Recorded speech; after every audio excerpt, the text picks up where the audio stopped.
आज हम देखेंगे कि ऑपरेटिंग सिस्टम होता क्या है। Operating system is interface. ये क्या होता है? Interface between user and computer hardware.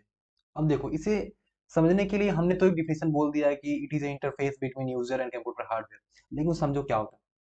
देखो, आप कोई भी आपके पास ऐप होता है, कोई भी आपके पास ऐप होता है, आप अपने सेल फोन में यूज कर सकते हो, सेल फोन में यूज कर सकते हो। लेकिन इस सेल फोन में अगर आपके पास ऐसा इंटरफेस नहीं दिखे, जैसे कि इंस्टॉल दिस ऐप और एनीथिंग लाइक ऐप विंडो या फिर कुछ भी, अगर कुछ भी आपको ऐसा दिखता नहीं है जहां पे इसे इंस्टॉल कर सकते हो, इसका मतलब क्या हुआ कि आप डायरेक्टली इसके हार्डवेयर को, इसके क्या बोलते हैं, इसके डिस्प्ले को आप यूज नहीं कर सकते।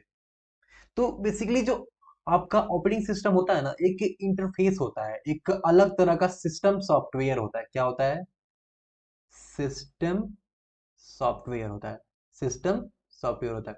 ये बेसिकली आपका जो भी हार्डवेयर होगा ना, उसको एक्सेस प्रोवाइड करता है किसी भी एप्लीकेशन को। इस एप्लीकेशन को आप यूजर एप्लीकेशन भी बोल सकते हैं, ठीक ना। आपको कोई भी अगर ऐप इंस्टॉल करना है, उस पर कोई काम करना है, तो आप डायरेक्टली तो वर्क कर नहीं सकते। इसीलिए हार्डवेयर हार्डवेयर और आपके एप्लीकेशन के बीच में एक लेयर होता है, उसी को बोलते हैं आपका ऑपरेटिंग सिस्टम।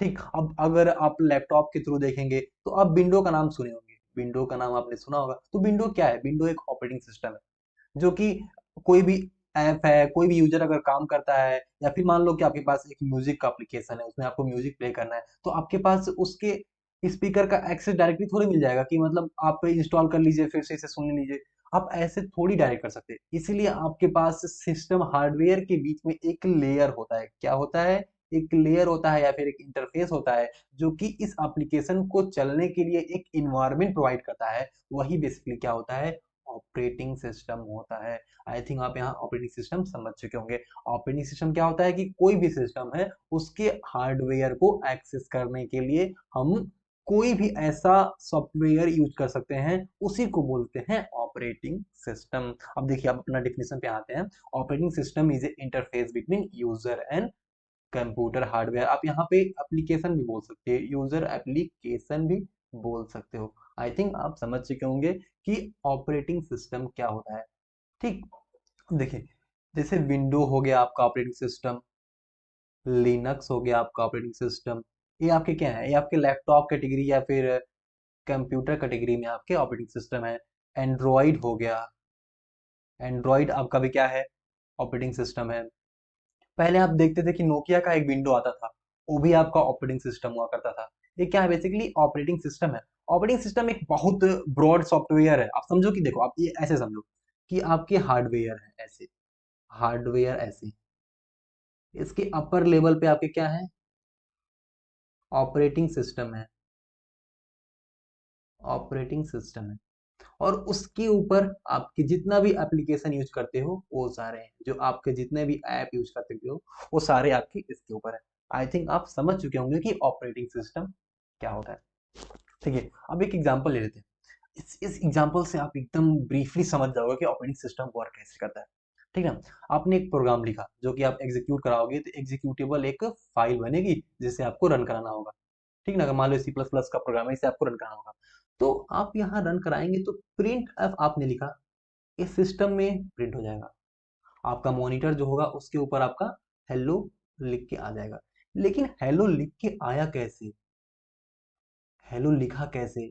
आपने बस प्रिंट अप लिख दिया और आपने मॉनिटर को एक्सेस कर लिया। मॉनिटर को बिना किसी प्रॉब्लम के आपने मॉनिटर को एक्सेस कर लिया। आपको कैसे पता चला कि यहाँ पे हेलो प्रिंट होगा? ठीक ना। तो जो प्रिंटअप आपका होता है, इसका डेफिनेशन आपके हेडर फाइल्स में लिखे होते हैं। हेडर फाइल्स में सिस्टम कॉल्स लिखे होते हैं कि क्या काम कराना है प्रिंट ऐप से। ठीक है, सारे कोई भी काम कराना है ना, अगर मान लो कि आप स्कैन ऐप लिख रहे हो, स्कैन ऐप लिख रहे हो, स्कैन ऐप से आपको इनपुट लेना है, तो इनपुट के लिए आपके पास कीबोर्ड के पास जाना पड़ेगा, प्रिंटर के लिए आपके पास मॉनिटर के पास जाना पड़ेगा। आप कैसे जा रहे हो इन सारी चीजों पे? इन्हीं चीजों को कैसे मैनेज किया जा रहा है? ये सारा का सारा चीज आपका सिस्टम कॉल से मैनेज होता है। और सिस्टम कॉल क्या होता है? सिस्टम कॉल आपका ऑपरेटिंग सिस्टम में, ऑपरेटिंग सिस्टम क्या है? ऑपरेटिंग सिस्टम एक सॉफ्टवेयर है, वो भी एक सॉफ्टवेयर ही होता है। तो आपका सारा सिस्टम सिस्टम कॉल क्या होता है? ऑपरेटिंग सिस्टम का ये फंक्शन है जो कि किसी भी हार्डवेयर को एक्सेस करने के लिए हेल्प करता है। तो मान लो अब देखो क्या लिखा है, प्रिंटफ इंटरनली कॉल्स राइट, एक ऑपरेशन है ऑपरेटिंग सिस्टम का, internally calls write system call to communicate with monitor. मतलब राइट ऑपरेशन अकर करता है जो कि मॉनिटर के साथ आपका कम्युनिकेट करता है। आई थिंक आप समझ चुके होंगे कि ऑपरेटिंग सिस्टम होता क्या है। ठीक है, देखिए तभी से हम सिस्टम कॉल पे बात कर रहे थे। अब देख लेते हैं कि सिस्टम कॉल होता क्या है। देखिए यहाँ लिखा है, system call is a request made by user programme. System call एक रिक्वेस्ट होता है, कोई भी रिक्वेस्ट, किसी भी टाइप का रिक्वेस्ट हो सकता है, जैसे कि आपको स्पीकर यूज करना है उसके लिए आपका रिक्वेस्ट हो जाएगा, मॉनिटर यूज करना है उसके लिए आपका रिक्वेस्ट हो जाएगा, कोई भी किसी भी चीज को आपको एक्सेस करना है तो उसका क्या होगा, एक रिक्वेस्ट होगा, वही रिक्वेस्ट आपका सिस्टम कॉल कहलाता है। लिखा है system call is a request made by user programme. User program में क्या हो सकता है, आपका कोई भी ऐप हो सकता है, या फिर आप C++ या कोई भी जावा का कोड लिख रहे हैं वो आपका यूजर प्रोग्राम हो सकता है, कुछ भी आपका यूजर प्रोग्राम हो सकता है, या फिर व्हाट्सअप ऐप हो गया उसका वो भी यूजर प्रोग्राम हो सकता है। ठीक ना। System call is request made by user program to operating system. Operating system को सिस्टम कॉल एक रिक्वेस्ट करता है, ठीक ना, to introduce any kind of service. मतलब कोई भी काम करने के लिए सिस्टम कॉल ऑपरेटिंग सिस्टम को रिक्वेस्ट करता है, और रिक्वेस्ट करने के बाद ऑपरेटिंग सिस्टम किसी भी हार्डवेयर को एक्सेस करने के लिए आपको क्या करता है, सप्लाई कर देता है। ठीक ना, आप यहां तक समझ चुके होंगे ऑपरेटिंग सिस्टम हमने पूरा ब्रीफली समझा दिया कैसे क्या होता है, सब कुछ आप ऑपरेटिंग सिस्टम के बारे में समझ चुके होंगे। ऑपरेटिंग सिस्टम क्या होता है, बेसिकली एक इंटरफेस होता है जो कि एप्लीकेशन सॉफ्टवेयर और हार्डवेयर के बीच में एक लेयर बनाता है, जिससे भी कोई भी एप्लीकेशन सॉफ्टवेयर किसी भी सिस्टम पे वर्क कर सके। बिना ऑपरेटिंग सिस्टम के आपको कोई भी एप्लीकेशन किसी भी सिस्टम पे रन करने के लिए काफी ज्यादा प्रॉब्लम होंगी, क्योंकि अगर ऑपरेटिंग सिस्टम नहीं रहेगा तो आपको काफी मशीन लैंग्वेज कोड लिखने पड़ेंगे, जो कि आपके द्वारा पॉसिबल नहीं है। इसीलिए हम हार्डवेयर को एक्सेस करने के लिए क्या करते हैं, ऑपरेटिंग सिस्टम का यूज करते हैं। विंडोज एक ऑपरेटिंग सिस्टम है, लिनक्स ऑपरेटिंग सिस्टम है, एंड्रॉइड ऑपरेटिंग सिस्टम है, ये सारे क्या है आपके ऑपरेटिंग सिस्टम है।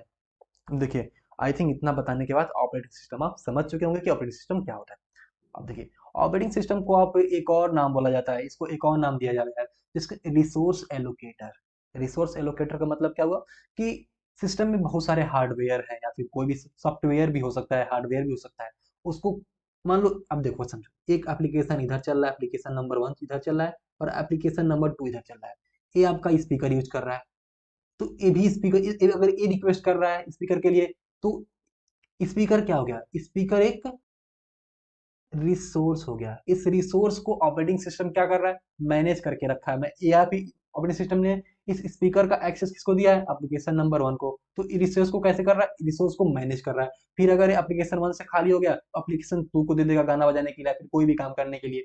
ठीक ना, यही है कि कोई भी सिस्टम में अगर क्या बोलते हैं रिसोर्स है, जैसे कि आपका स्पीकर हो गया, फिर डिस्प्ले हो गया, कीबोर्ड हो गया। अब कीबोर्ड का रिसोर्स एलोकेटर कैसे समझ सकते हैं कि दो ऐप खोला गया है, दो ऐप आपके पास खोला गया है, तो इस ऐप में भी आप कुछ टाइप कर रहे हैं, इस ऐप में भी टाइप कर रहे हैं, तो जो ऑपरेटिंग सिस्टम होता है कभी इसको एक्सेस देता है, कभी इसको एक्सेस देता है। तो कीबोर्ड क्या है, कीबोर्ड आपका क्या है, रिसोर्स है जिसको अलग अलग तरीके से आपका एक्सेस मिल रहा है।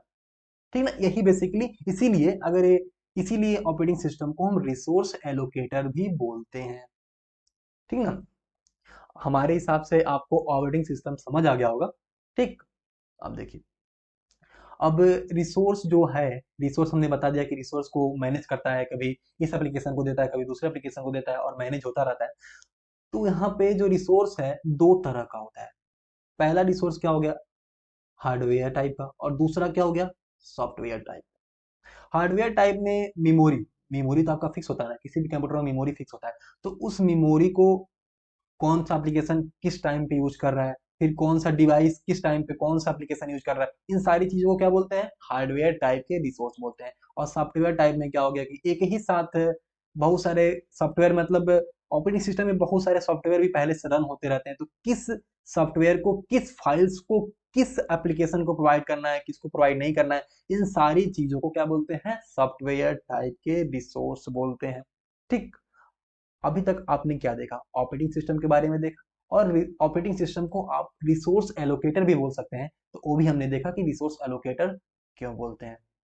ठीक, आई थिंक ऑपरेटिंग सिस्टम आप यहाँ समझ चुके होंगे। अगर नहीं समझ आया तो एक बार और समझ लीजिए। यूजर एप्लीकेशन और कंप्यूटर हार्डवेयर के बीच में एक लेयर होता है जिसके थ्रू एप्लीकेशन प्रोग्राम कोई भी सिस्टम हार्डवेयर को यूज करता है।